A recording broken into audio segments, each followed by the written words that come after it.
Please join me in extending a warm welcome to Humaira.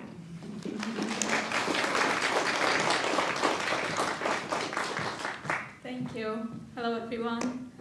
I'm just gonna dive right into my presentation. So, as you just heard, I was born in Pakistan and born in a society which was very closed and never talked about so many things that it felt like almost everything was a taboo. And I was one of those people who always questioned why. So this is what I feel, that we are all made up of stories, the stories we tell others, the story we tell ourselves, and most importantly, the stories we hide. And I have always been interested in the stories we hide. I went to art school against the wishes of my family. Some of you may relate to that, especially in South Asia, when kids are good in studies, their parents want them to be either engineers or doctors. So my family was also expecting me to be a doctor, and I took pre-medical for some time, and it never spoke to me, and I just had to have this conversation with my family. And I said, this is not something I want to do. And then I remember that conversation that they asked me, what do I want to do? And I said, I like drawing, and this is something I would like to try. I'm the youngest in my family, and both my brothers were like another set of parents.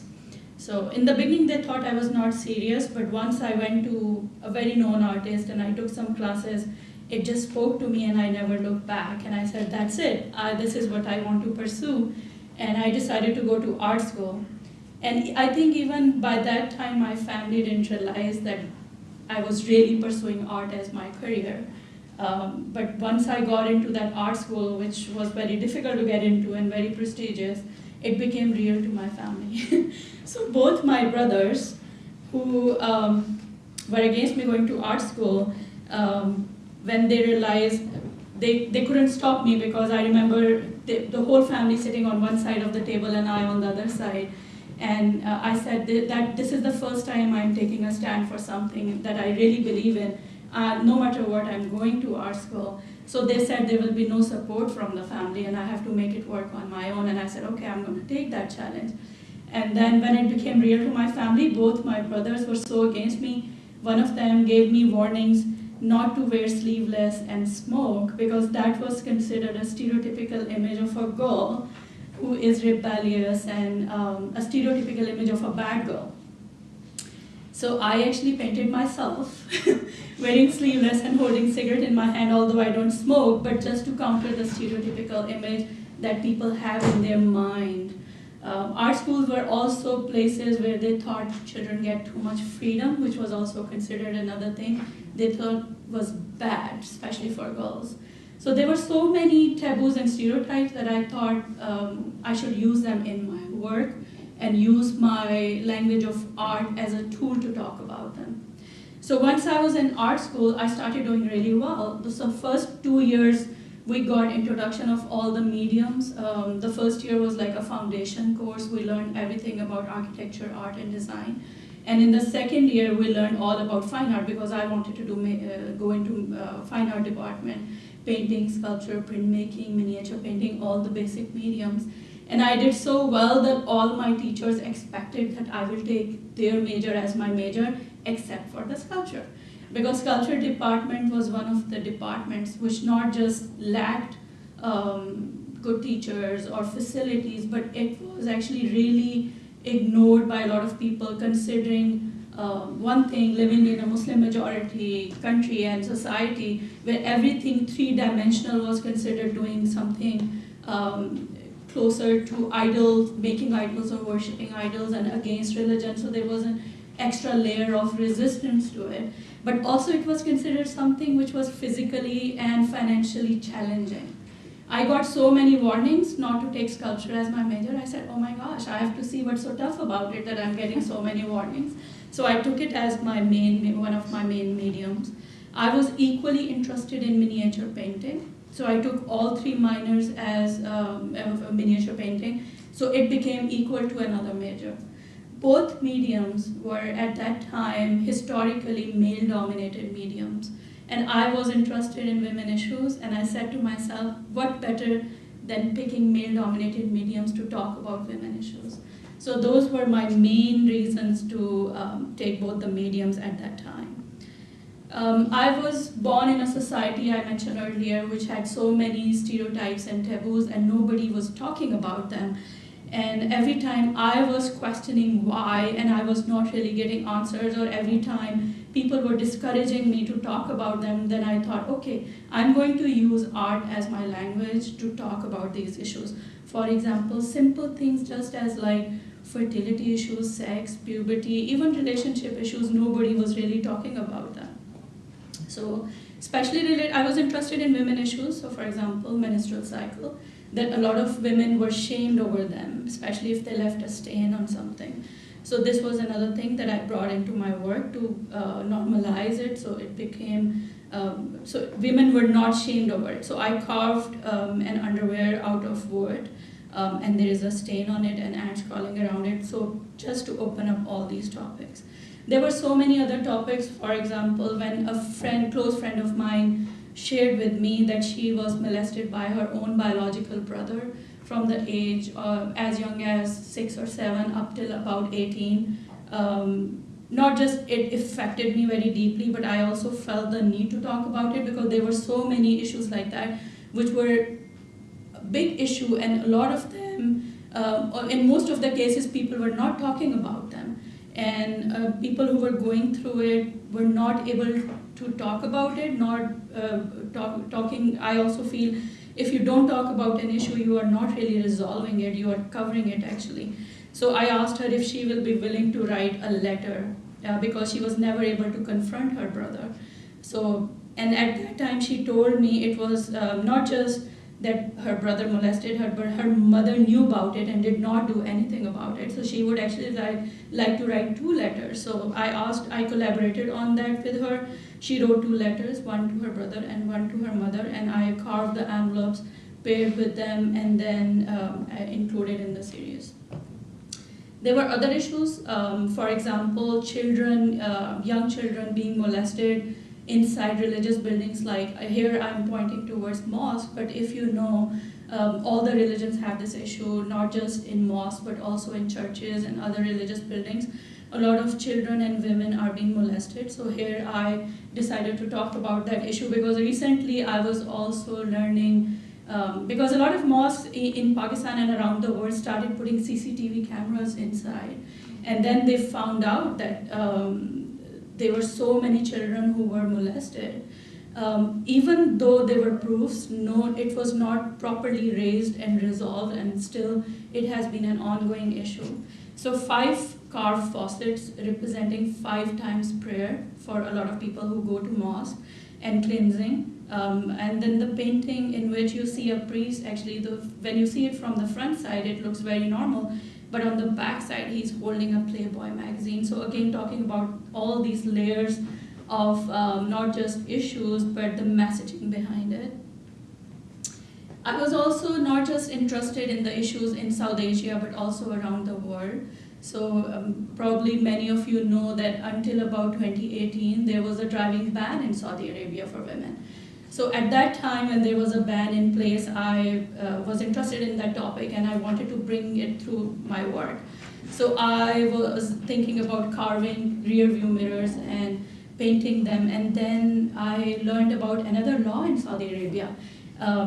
Because eyes are often the only part women get to show, often they are covered otherwise, and Arab women have really pretty eyes and they make their eyes really pretty. So they introduced a law called tempting eyes law. If they make their eyes really pretty, they can be charged for that.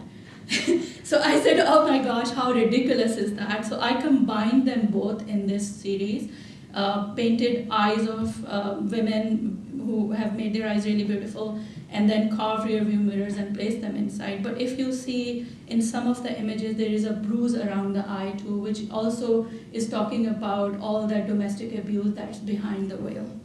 So in 2018, when the ban got lifted, I actually went to Saudi Arabia and I drove a car that a friend activist was arrested driving.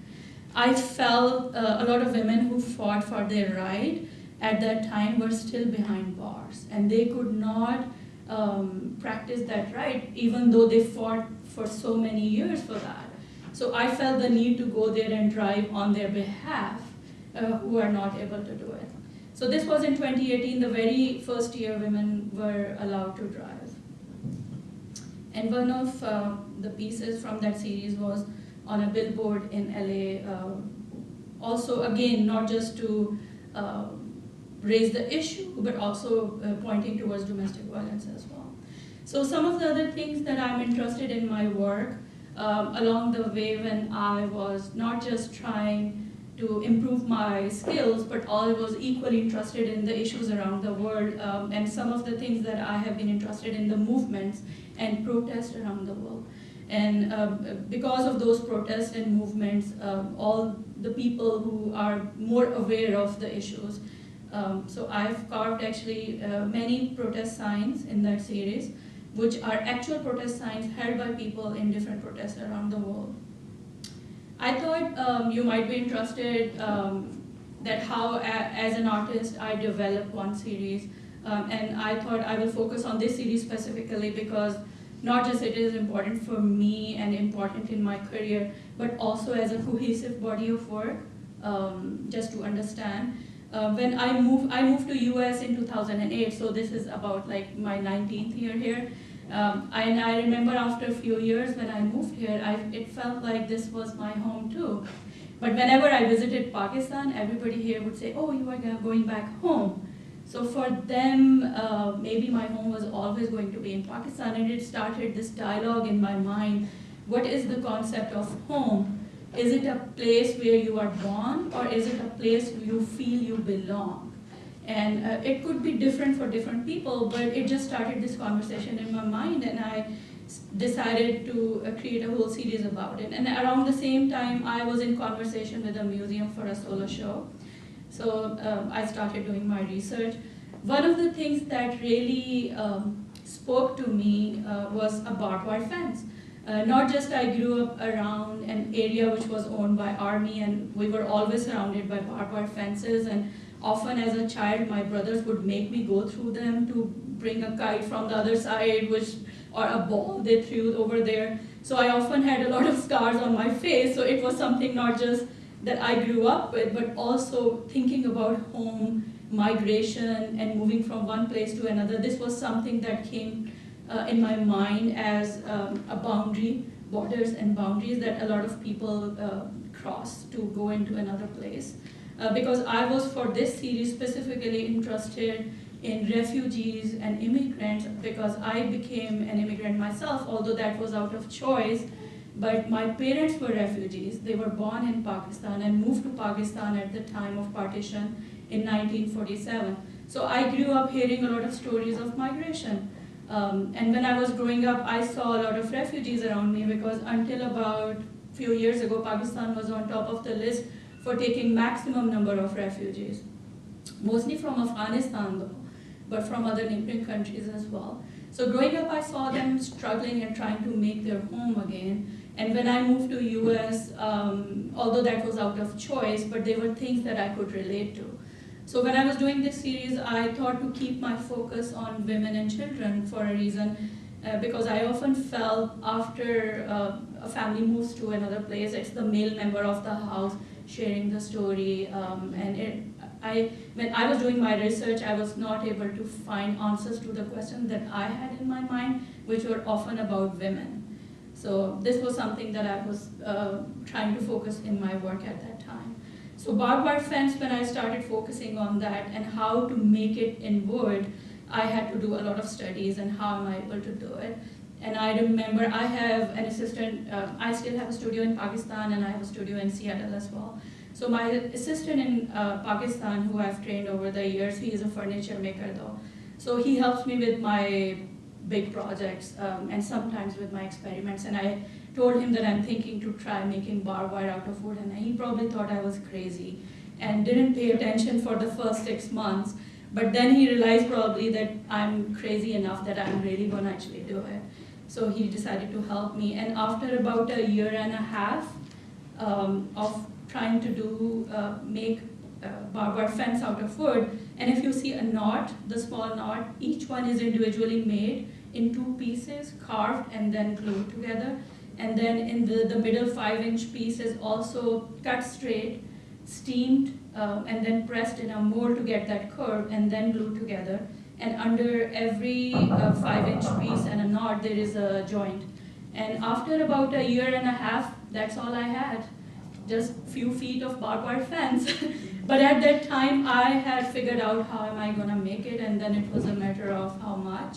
And then it took another year and a half to make about 400 feet of barbed wire fence, which I ended up breaking some and ended up with enough, and here I'm combining small pieces to create a 30 feet long barbed wire fence for my show.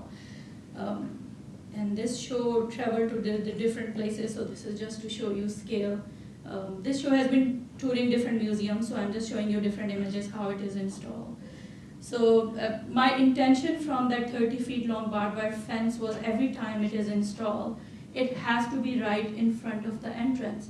So people who enter into the space feel restricted and they cannot right away enter into the space, but they have to actually go around it to enter into the space. So making barbed wire fence, which was in itself was a challenge execution-wise, I as an artist believe there has to be a message behind the work was not enough. And I thought, how can I bring into another layer of messaging into it? And while I was conducting my interviews, because the existing research didn't have answer to my questions, which were like, what if a woman has menstrual cycle, if she's pregnant, she has an infant, how is she doing to get by that time? As well as women, when they're crossing the borders, were molested, raped at that time. And I was, during my research, also collecting stories. Thought it will be, at that time, it will be important that I bring that into my installation as well. So I carved one underwear hung on one point of the barbed wire installation with a red stain on it, just bringing attention to all these issues as well. Just to show you detail of barbed wire fence and the shadows. So once people entered into the barbed wire fence and went all around it, that's what they saw on the other side. There were portraits of young girls between the ages of 5 and 11 in refugee camps that I painted and created like a living room which is being attacked and left behind when people ran away from their houses to move to a safer place. This is one of the reference images for that installation, and then that's how it is completed. So each portrait is a portrait of a young girl in refugee camps. And in this specific case, this young girl who is from Syria and in a camp in Jordan at that time, when I saw her photograph, and she has a broken shoulder here, and I was reading about her, and it was something that jumped out to me that all she talked about was going back to home. And she didn't really say anything about how she got broken shoulder and why she is suffering physically. And that kind of not just spoke to me in a bigger way how important the concept of home is, but also spoke to me about the strength of young children. They are so vulnerable at that time that you can see on their face what they are going through, but they also have strength to get by that time. So that reminded me of a dandelion plant, and I painted here. Another young girl, Sana, who is from Afghanistan, and at that time she was photographed in Pakistan. Two siblings, originally from Somalia, but they were photographed in a camp in Kenya. There is a book called A Camel for a Son. If any of you are interested to learn more about stories of women and children in refugee camps and what they are really going through, I highly recommend it. And that's how it is installed. Also, if you see, there are bullet holes around it, which were created in the spaces and ants crawling around. This is another portrait of Mona, again from Syria, in a camp. And I thought you might be interested what is the technique behind the paintings and some of my work in sculpture. So that's how I start with the line work, and little by little color is added. I make my own colors from pigments in gouache, and then little by little added layers and details, and that's how then it is finished, framed and displayed. Ants. A lot of people ask me questions because I have these tiny ants all around in my show. for me, symbols are very important, and I often use objects and different things in my series to represent something, and symbolically ant represents not just I affiliate with them as a hardworking person, and I think ants are very hardworking, but they also have a female leader. They are also known for migration in groups, which was relevant to my topic as well at that time for this series. But also I have ants in my work sometimes because I carve often everyday objects, and I'm talking about different issues. So when I feel when people come to see my work, they say, oh, okay, this is very nicely carved, real lifelike object talking about this, but often having a presence of ants make them think and ask questions why there are ants, and it kind of open up this dialogue of why and asking a question, which is important for me in my work. Another piece in the show, in this series, is a breast pump. And if you see, there is a couple of drops of, I'm depicting blood, referring to pain, and ants crawling around it. So I often talk about different things in my work and issues related to women. I had multiple miscarriages, and I created another series around that topic as well. But here I was mostly interested in what women are going to get by that time. For example, they have such a limitation of what they can take with them when they are running from one place to another or migrating. So if they are able to take things that they really need, if they have an infant child, for example. And I was asking these questions to women in refugee camps at the time. So when I had multiple miscarriage, and then I had my daughter who is now 13, at that time when I created this series, she was about 5.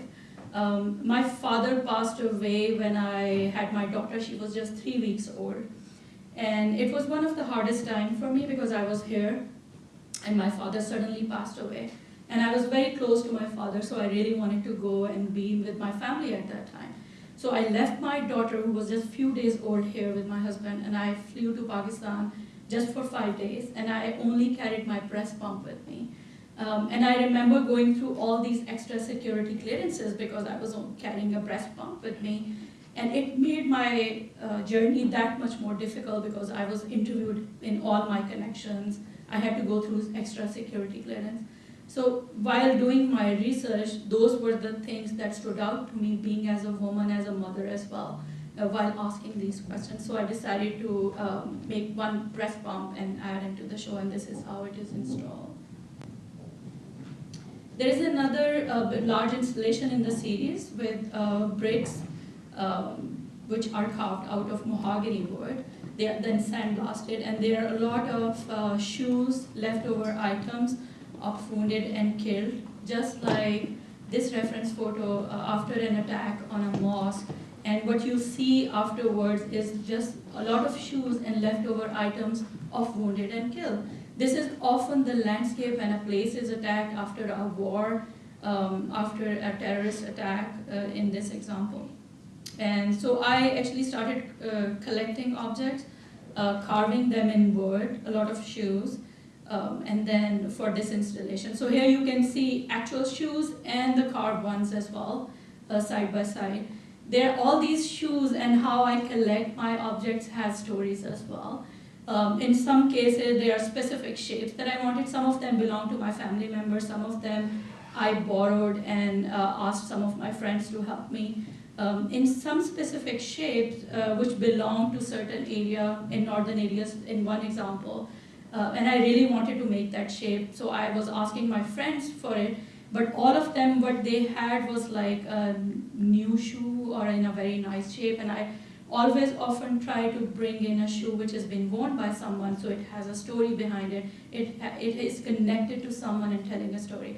So one day, I have some funny stories as well. Like one day, with my niece. I was in Pakistan, and we were in a market walking around, and after a rain, there were like puddles of water everywhere. And I saw one shoe which was left by someone and rotting in that water. And I said, oh my God, this is exactly something that I'm looking for. And my niece at that time wanted to pretend she doesn't know me. So I took out my plastic bag and I picked it up and I put it in my bag and I took it home. And then I left it outside in the sun so it can dry and I can use it as my reference. So I'm just giving you one example that sometimes for artists, even before starting an actual piece or the activity of making an artwork, there is so much that goes behind it, and it also has stories behind it. So this is how it is finished then. The bricks, which are carved and then sandblasted, and then a lot of shoes, cell phones, toys, leftover items in that installation. Some of you might know, in 2014, there was an attack on a school in Pakistan, in Peshawar, where over 140 young kids were killed. So at that time, there was kind of a war going on between Pakistan Army and Taliban. And in some of the attacks by Pakistan Army on some of the areas where they thought they were Taliban staying, they ended up killing some of their kids. So it was kind of a revenge attack back on Pakistan Army. So a school where a lot of children of army officers went was attacked by Taliban and they killed over 140 kids. At that time, I remember it's one of the incidents which was really, really hard on me because I saw a lot of young bodies in pools of blood surfacing on internet. And I was so disturbed by it that I couldn't sleep for many days. And then I remember after just like 2 or 3 days, I started looking at images of people trying to wash floors which were covered with blood with these big mobs. And Pakistan Army gave a statement, we are not afraid of them, we're going to open the school again. And they are trying to clean it up. And those images spoke to me even louder because I felt what has happened on right here on the history, I am not sure if they are going to be able to wash it off. So that's why it's called The Stains Are Forever. In this piece specifically, so number is one thing that's important to me. There are 39 pacifiers representing 39 weeks of pregnancy, telling from a mother's point of view. And then there are 9 butterflies painted. So all of these pacifiers, which are another symbol that I use in my work, not just to represent young children, but also innocence, were carved and then stained. And then all these butterflies, 9 butterflies that I painted, and this is what I was aiming for, stained pacifiers representing young children, and then white butterflies like pure souls flying away from them. In the same incident, attack, there were most of the boys which were killed because birth of a boy is celebrated more in Pakistan. So killing a boy means hurting the family that much more. There was only one girl killed. It was her first day in school. She was 5 years old at that time. And the only image I saw was of her shoe covered in blood. At that time, my daughter was 5 years old too, and she had similar shoes. So I decided to carve her shoes, stain them the similar way. I photographed her on a swing. And then I started creating a painting around her of a cactus garden. So here you can see my palette as well, where I have made my own gouache using pigments. And then I'm adding details little by little of the cactus garden here. And then that's how it is finished. So why cactus garden? Because it looks lush and green and very beautiful, but it is dangerous as well. And she's not wearing shoes.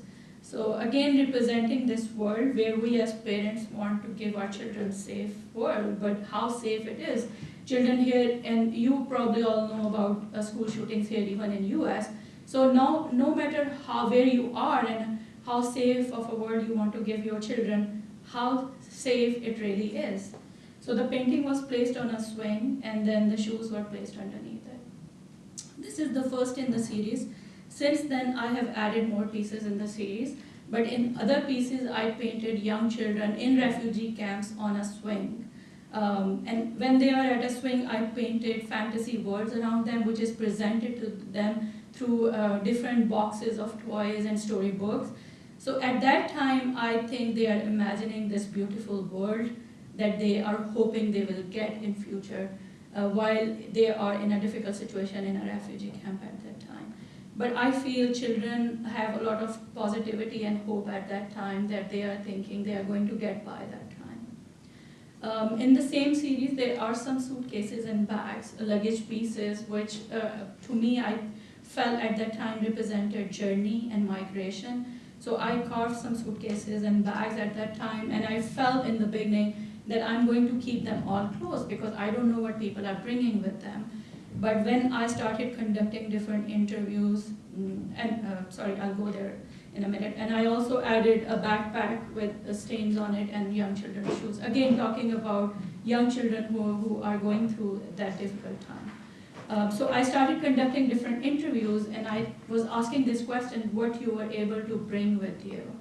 And at that time, I learned, actually it's not a secret, what they are able to bring is often just everyday objects and some clothes, because they have such a limitation of what they can bring. But almost every time I asked people, they told me they tried to bring something that reminded them of either their history, their origin, their culture, or something that was passed on to them through generations.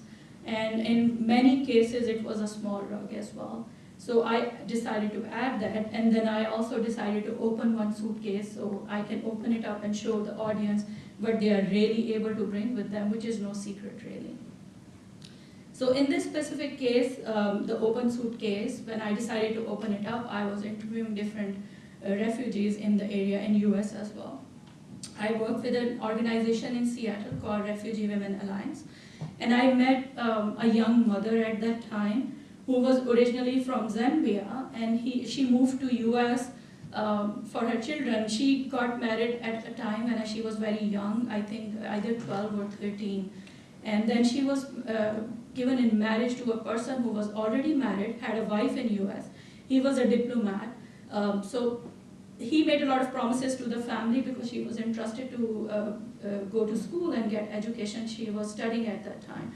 But after she got married, he would not let her continue her education, and he was very abusive.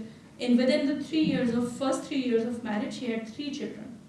And then because she was a strong woman and she was taking a stand for herself, she would often not stand up in front of, stand up for herself and not really let the abuse continue. The person realized he is not able to do what he was hoping he would do. So he left her behind, took her passport and 3 kids and brought them to US. So she realized her passport was expiring. She got it renewed, got US visa, came to US. With the help of first 5, took her kids and went from shelter to shelter for 2 years until she met Refugee Women Alliance, who got her transitional housing, and then she was enrolled back in high school. When I met her at that time, she was graduating at that time from school, and then she was planning on becoming a nurse at that time. She had a young daughter, same age as my daughter at that time. That was another reason how we connected deeply. So I decided to paint her for the open suitcase. But also her both sons, you can see a shadow of them. Because I was trying to keep my focus on girls, but I wanted to give tribute to her story that she didn't just come for her daughter, but also for her son. So I painted a shadow of them in that painting as well, and that's how it is placed in the open suitcase. So the reason I wanted to represent that as a positive story, she is a practicing nurse now, very successful, a productive member of the society, that why it is important to support these programs and help people find their home again and become a positive member of the society. And so as a positive example in my series, as an element of hope, I thought you might be interested how I work. Often I stage pieces in my studio first, and that's an important stage where I'm collecting different objects and staging. And once I know what I really want to make, then I use that to carve into wood. Later on in that series, I also added another tied-up plastic bag. Once my show was up in 2018, and then later on, when we were getting it ready to travel to different museums, I also realized the issue of migration and refugee crisis, instead of getting better, it was getting worse. And it even spread to other countries, and especially Burma. Gaza has been going through it for a long time as well. So I thought that I should continue the conversation, and I carved rear view mirrors out of wood, and I made paintings, in this case of a village which was burned down, which was Muslim majority, and they were pushed out of their village to move to another country. So I painted that. There were a lot of young children who were killed in those attacks. The women were raped, and their young children were killed, thrown in fire. These are actual photographs which I used as a reference to paint. In this case, young children are running away for a safe place. And if you see closely, one boy is only holding a tied up plastic bag. So when I was doing my research, in many cases, that's all I saw, people just running away for their life, and that's all they had, just a tied up plastic bag. So the piece I showed you earlier actually came out after I made this painting as a conversational piece and into the series. This is another one in the same series around Burma, and that was one piece which was about the situation in Gaza when one of the mosques was attacked.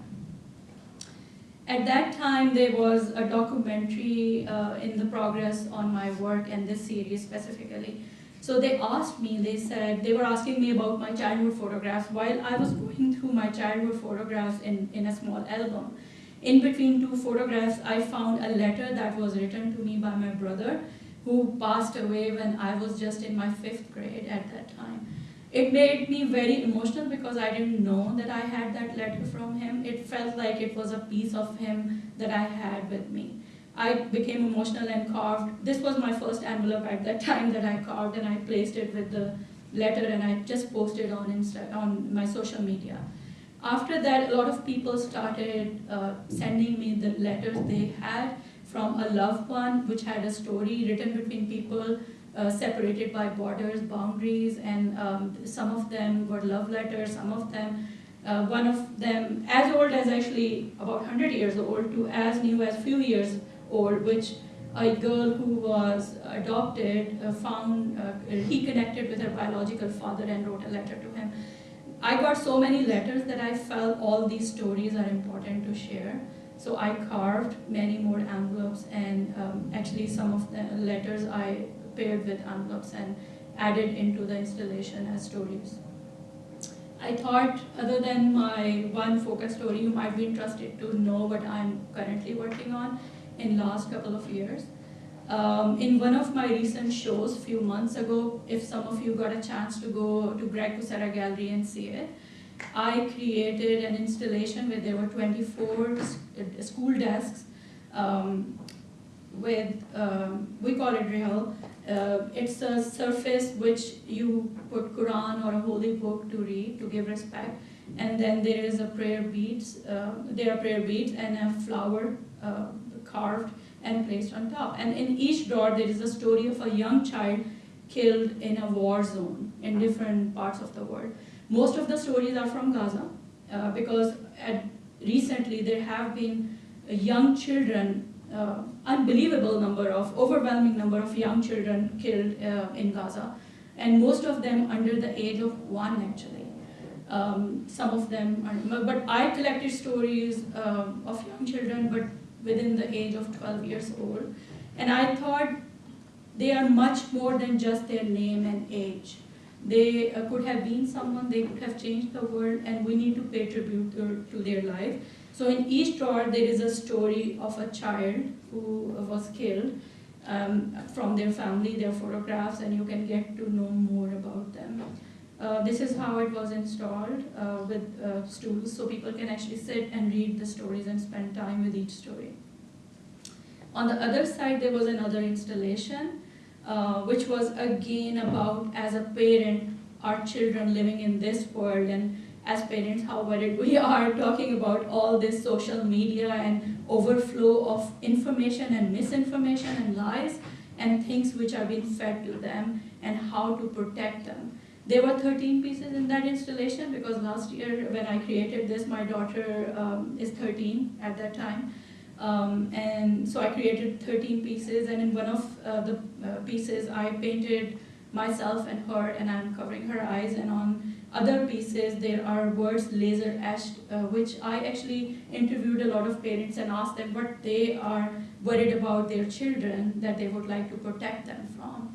Are laser etched on, and on the other end there is an ear carved. In one of the other recent pieces, because I'm continuously interested in the stories of immigrants and migration related stories, and often which has an element of pain.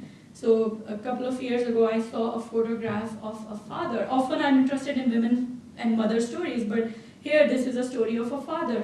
A father with a young daughter trying to cross river, swim through the river to enter into US from Mexico, drowned, and they both died. So I saw a picture that the young girl is still holding on to her dad, her arm around him. And that kind of reminded not just that how difficult the situation is, but also paying tribute to all the fathers who are making and taking all these difficult journeys to give better life to their children. And it reminded me of a beautiful relationship my husband has with our daughter. So I carved his shoes, work shoes, with my daughter's shoes, which are then stained red. And then I thought I wanted to give a tribute to all the fathers. Some of the pieces, another series that I do is carved folded shirts. I call them folded stories. They're just like stories that often people who migrate from one place to another fold their clothes place in a suitcase. It's like they're carrying their stories with them. And a lot of clothes tell a story of a region. Sometimes they are passed on through generations to them or someone they love. So different pieces in that series telling different stories. Again, going back to my protest signs, recently there has been a movement that originated in Iran called Women Life Freedom after the death of Masha Amini a couple of years ago, who was killed when she was arrested that she didn't cover her hair properly, which is another ongoing issue in Iran. And then after her death, when she was killed, a lot of women and people in Iran started protesting around it. Many women recently started actually cutting their hair as a protest. So I painted many women activists who are cutting their hair here or shaving their hair. And on the other side, there is a single line. If you actually from a distance, it looks like a single line drawing, but these are actually embroidery with hair on silk, with a single hair. And these hair are actually from Iran. So it took me 2 years to get actually hair from Iran, but it is one of the series that I feel is recent and important in the current world, especially in a situation we are going through.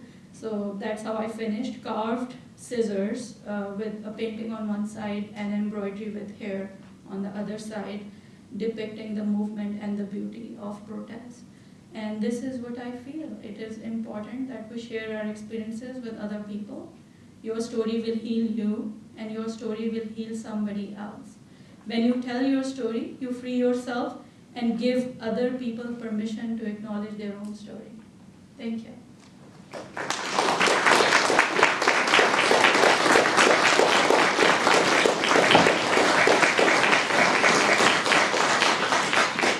I'm happy to answer any questions any of you might have.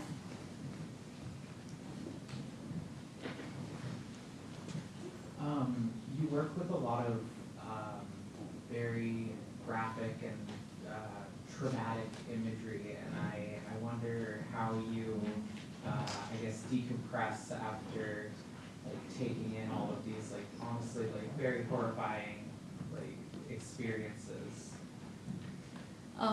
You are right. It's not easy. It's hard. But then I have to tell myself that it is important.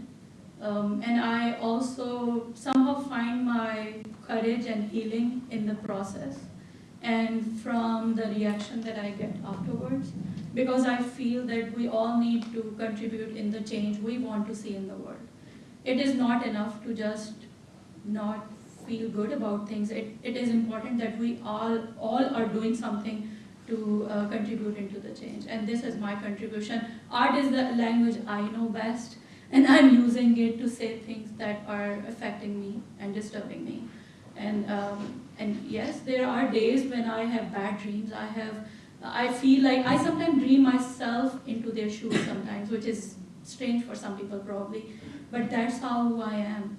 But then again, I feel it is important, and no matter how painful it is for me just to paint them and look at their images, there are people who are going through it.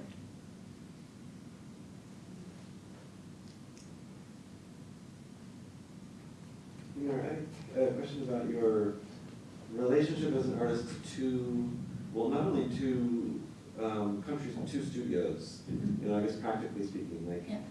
I'm curious what that is like. Do you find that you work in different ways, or work on different work in one studio or the other? Like, if you're midstream on a body of work, do you bring it from one studio to the next, or like, how have you found it to work for you? Or, you know, challenges and opportunities, I guess, both, across those two places? Yeah. So it's actually an interesting story. I never wanted to leave Pakistan. I was very rigid about it. At that time, I was well traveled. I had already been to over 15 countries, represented Pakistan. I was living in Pakistan and doing really well, actually. But I met someone who was here, and that's another story that he didn't tell me. He lives in US at that time. But after a while, I realized person was more important than location, and I decided to move.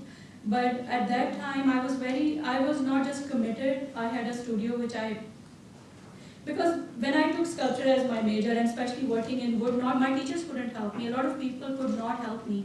But I sat with traditional carvers to learn my basics. And I also had this responsibility that I have to give back to that society and community that made me who I am today.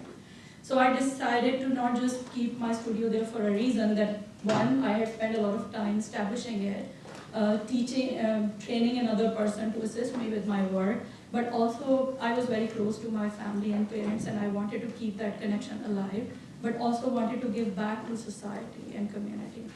So one reason in the beginning for keeping my studio there, but even after my parents passed away, I decided to continue to keep it.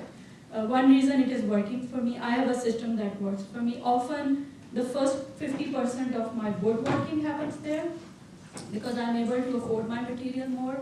I'm able to afford assistance if I need there. And then I often ship my work here and finish it here. So it's a system that I have developed over the years that is just working for me and making it possible for me to afford and be able to continue and do all these ambitious projects. So I recently actually expanded my studio, not just in Pakistan, in Seattle as well, because I'm often little by little moving into larger scale and doing more ambitious work. So for all these reasons, I hope I answered your question. Yeah, absolutely. Thank you. Okay. In working with, in regards to your subject matter and working with it, has there been any memorable or conflicting moments with working with curators or audiences? Memorable events working with curators. I have many stories working with traditional carvers though, because it was such a male-dominated medium at that time. They were not comfortable seeing women around them, and I really wanted to learn from them. My teachers couldn't help me. I had no other option. And they were very uncomfortable with me around them, so they did everything to discourage me and push me away. That was a challenging moment, and I have many stories from that time. Later on, and one of the stories, if you are interested, because often these traditional carvers do not go to a school. They just learn from teacher to teacher and passed on to them. And in the beginning, I found one place which had a large facility, and I was able to go and work there and also not just learn from them, but use their equipment to work. And the person was really mean and discouraging, and he really wanted me to go away. And I remember one day he said something really bad on a nasty comment about me, and it kind of blew my mind. I was, at that time, a strong person as well. But it kind of blew my mind, and I remember with all the stress of my thesis preparation and final year student, I was already stressed, and I started walking out thinking I'm never going to come back to this place, and such an obnoxious person, and moving away. And in that moment I realized today if I walk away, this situation is never going to change for other people. So I actually turned back, and I went back to him and I said, today I understand the difference of education in one's life, and I also understand it's because of men like you that we women are not able to work. And I said that to him, and then I walk away. By the time, I didn't have cell phone at that time. By the time I reached home, he had made multiple calls to my parents, apologized to them, and said, just ask her to call me back. So I did, and he said, you come back, and I promise you, you will never have a problem again. And I did go back, and I never had a problem again. And he ended up becoming one of the people who taught me a lot of things. And later on, I took my students there for demonstrations and tried to open this door for them. So I have all these interesting stories about my experience, but I mean, later on I was able, my teachers would come to me for advice because nobody was really taking wood as their main medium seriously. I was often warned I was always be taken as a wood carver and not really a fine artist. So I took it as a challenge. I thought, one, it was a male-dominated medium, there was a lack of woman's voice, but also I felt I could do something new with it. Again, miniature painting, which was considered more like a medium for illustration, book illustration. It started as a book illustration medium, and then sculpture in wood, which was considered wood carving, and I could do something new with that. So first few years, I just spent learning the technique and to be able, so that I'm able to do what I really want to do with it. And once I felt I was there, I started blending both mediums, which nobody has done before. So in a way, in last 10 years, let's say, I feel very comfortable that if I have an idea, I'm really able to do it. And I can push the medium by combining, by doing things which otherwise are unusual. So I think regarding the curators, now they see it. Maybe it was hard for me in the beginning, but I still feel lucky. A lot of people in Pakistan didn't go to, for example, exhibitions which were 3D mediums or sculpture, or if it was figurative, but I had people who supported me. And I was able to establish myself while living in Pakistan in first few years. So I will, that's all I can say, but I agree that in the beginning it was not easy on me. Then I moved to US and I had to reestablish myself here, which was again another challenge. So it took again for me a few years to reestablish myself here, and then also continuously working and pushing the boundaries so people can actually see what I am really doing and what I am really aiming to do in future as well.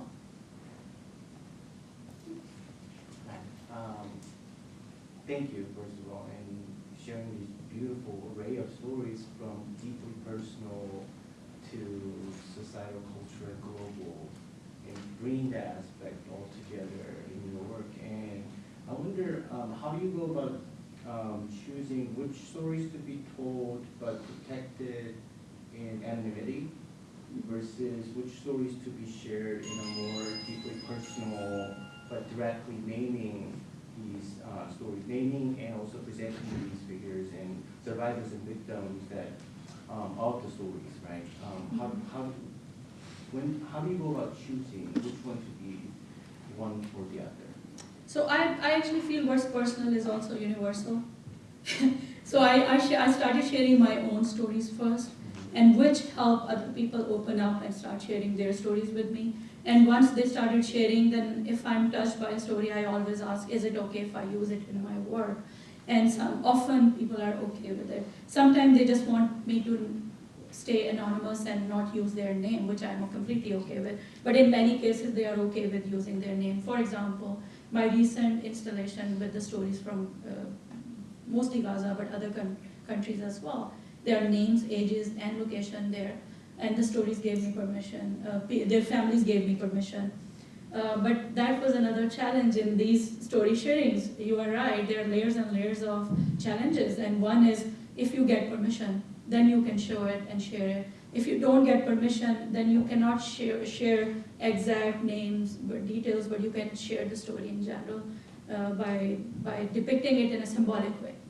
So it is important that we share these stories, because I grew up in a society where nobody was sharing. There was discouragement, active discouragement from sharing issues and stories. And I grew up in not seeing solution for issues. And I said, okay, not sharing is not resolving an issue. So we need to talk about it. Because I never claim I'm resolving issues. I always say I'm starting a conversation, which I hope is a step towards resolution and change. So yes, I mean, for me, what affects me drives my work. So if I hear a story or if someone shares their story with me, and if they allow me, I share it through my work because I feel the importance of storytelling. Thank you. So, We have time for one more. Hi. Hi. You mentioned finding a sense of home in Seattle. I was wondering if you still find that sense of home in Pakistan as well. I'm Pakistani and I have a very complicated relationship with Pakistan, especially as a woman. So I was wondering if you do still feel that Pakistan is home. How do you find a true sense of belonging in a society that isn't necessarily built for us or is built to oppress us? I do find my home in Pakistan as well. I ask this question a lot and I'm still thinking about it, and I think I will keep asking this question to myself throughout my life as well about the concept of home. So when I created the series, I was also asking a lot of people, what is home for you? So again, home can mean different things to different people. And I have realized that home does not mean a location or a place. Home can mean just familiar smells and people and conversations and taste and food and all these things. Sometimes if I taste same food somewhere else, it reminds me of home, although I'm eating it somewhere else. So it is different things for different people. So yes, I mean, I find Pakistan as well as US both my home now. Again, I am still thinking about that and exploring that and talking about it in my work. I think it's an ongoing conversation and exploration of feelings. I don't know if we are all gonna ever find one answer to that. I think everyone has a different answer and different feeling towards that. So yeah. I know we are almost at the end of our presentation. I do want to share one small story as well, because I started my presentation telling you all about my family being against me going to art school. But when I went to art school and I did so well, just after a few years, actually my family came around and they acknowledged that it was the right decision. I remember one day my father said in front of the whole family that it was the right decision and he's very proud of me. It's one of the best moments of my life. And both my brothers who were against me, both their sons went to art school.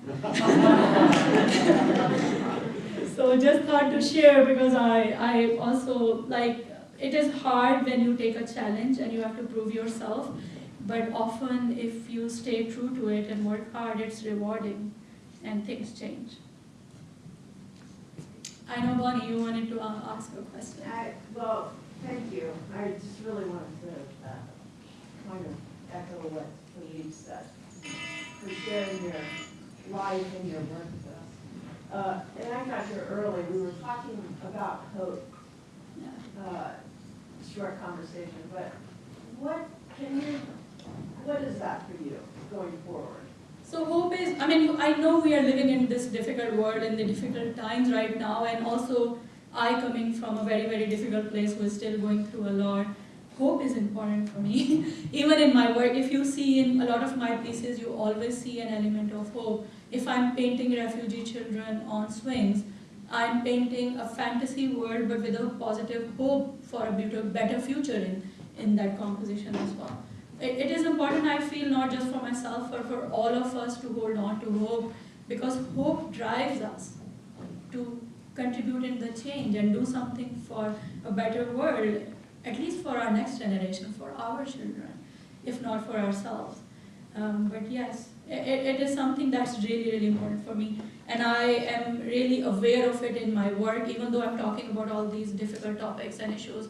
But I am also paying attention that there is always an element of hope in my work. So yes, thank you.